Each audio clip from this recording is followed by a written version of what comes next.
السلام عليكم ورحمة الله وبركاته أحبابي وأصحابي في كل مكان، يا رب تكونوا بخير. معكم أحمد الشاذلي من قناة المدرح. النهاردة هنتكلم عن كتاب شمس المعارف الكبرى. مش هحرق لكم اللي في الكتاب، يلا نبتدي. شمس المعارف الكبرى ولطائف العوارف يختصر أحيانا باسم شمس المعارف ولطائف العوارف، في 4 أجزاء ومجلد واحد حوالي 600 صفحة. تأليف أحمد بن علي البوني المتوفى في سنة 622 هجرية، واللي بالمناسبة مش معروف له سنة ميلاد. والمقصود من الكتاب هو السحر وطريقة وأسماء مرضى الجن وطرق تحضيرهم. هو شرف الدين أو شهاب الدين أحمد بن علي بن يوسف البوني، وكنيته أبا العباس، ترجع أصوله لمدينة بونا بالجزائر. أما عن محتوى الكتاب فهو مزيج عجيب من المعلومات المفهومة وغير المفهومة للشعوذة وتحضير الجن، وفيه وصفات خطيرة شعوذة كتير. والمشعوذ البوني معروف عند المهتمين بالروحانيات والسحر، وليه مؤلفات في الموضوع ده، وفي ناس كتير بتدور من المهتمين بالسحر عن الكتب دي في المكتبات، وبيقضوا أوقات كتيرة أو كبيرة في محاولة فك رموزها وتسخير الجن وطرق تحضيرهم. وذكروا أغا بزرخ الطهراني إن هذا الكتاب في موسوعته الذريعة إلى تصانيف الشيعة، وقال في وصف الكتاب إن شمس المعارف ولطائف العارف في الأدعية والأوراد والأذكار والختومات والتسخيرات والتوسلات بأسماء الله تعالى، وغير كده من خواص الصور والآيات وبعض العلوم الغريبة.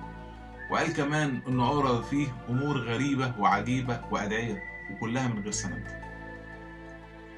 وبيتوزع الكتاب على 40 فصل، هنقول منهم 10 فصول كده في عجالة.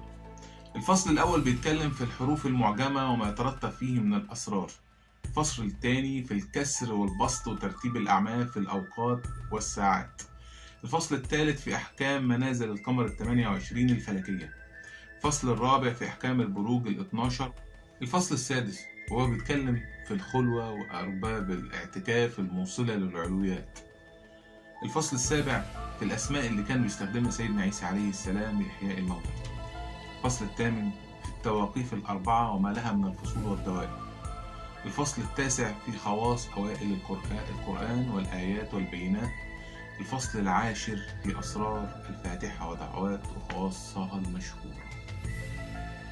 وبحسب كلام الشيخ ابن باز فإنه لابد من الحذر من كتب السحر والتنجيم، ويجب إتلافها لأنها ضارة وبتوقع صاحبها في الشرك والعياذ بالله. وفي الموضوع ده قال الرسول صلى الله عليه وسلم: من اقتبس شعبة من النجوم فقد اقتبس شعبة من السحر.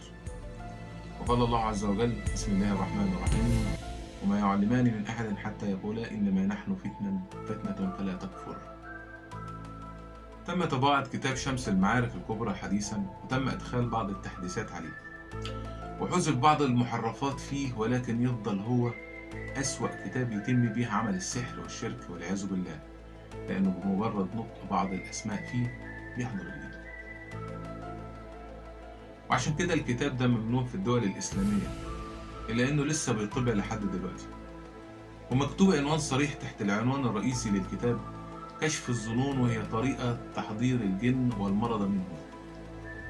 كتاب شمس المعارف هو أخطر كتب السحر، فهو بيتكلم عن مكونات الأرض الأربعة، وهي المية والهواء والتراب والنار، غير إنه بيتكلم عن ربط المكونات الأربعة للأرض بالسحر لإحداث تأثير ضار المسحور وتغيير كل حياته رأسا على عقب. والغريب في الأمر إن النسخة الأصلية من الكتاب دي مفقودة لحد النهاردة، مفيش حد عارف مكانها فين تحديدا. في ناس بتقول إنه اندفن مع صاحبه، وأقاويل تانية بتقول إن كبير المرضى هو اللي خفاه، وناس تانية بتقول إنه تم حرقه عن طريق مجموعة من المسلمين عشان ما يضرش حد تاني. أما عن رأي الدين فيعتبر الدين الإسلامي إن كتاب شمس المعارف الكبرى من كتب السحر، وعشان كده لا يجوز النظر فيه وقراءته ولا بيعه ولا شراءه، وحرام تصديق أهله، وإنه من 7 الموبقات، وفيه ما هو كفر بالإجماع. الكتاب فيه برضه العديد من السحر غير الواضح، وتمت طباعة الطبعة الأولى في المكتبة الشعبية في بيروت عام 1985. ده غير إنه بيحتوي على 4 رسائل والكتاب ده من تأليف عبد القادر الحسيني الأدهمي. على الترتيب: ميزان العدل في مقاصد إحكام الرمل، وفواتح الرغائب في خصوصيات الكواكب، وظهر المروج في دلائل البروج، وغيرهم من المعلومات الغريبة اللي موجودة في الكتاب ده. عافانا الله وإياكم منه ومن اللي بيستخدموه. وبكده أصحابي وأحبابي في كل مكان نكون وصلنا لنهاية حلقتنا النهاردة. يا رب تكون عجبتكم والمعلومات اللي أنا قلتها النهاردة تكون فادتكم.